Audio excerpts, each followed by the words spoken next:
de onde as vigas seriam colocadas caíram. Uma viga estão passando embaixo. Enche o saco, criatura.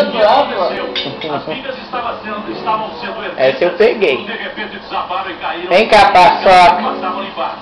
Daquele lado, mas do lado à direita. Veja as imagens aí, veja as imagens, são imagens aí. Só garantindo o pessoal do Autolink, que o pessoal deve cair. Avisa o pessoal do Autolink que está tudo bem com a imagem. É que uma operação difícil de ser realizada à noite, é uma operação que só a equipe técnica e de jornalismo da Band. Agora, é um milagre, hein?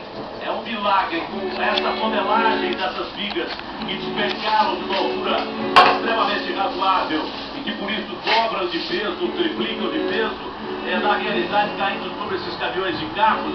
É um milagre que ninguém tenha morrido. Continua aí a nossa equipe de motorista dando a proporção. Tô bravo, hein, mãe? O caminhão simplesmente virou uma lata. Tô bravo. Mexe com isso. Toda essa modelagem de concreto e aço.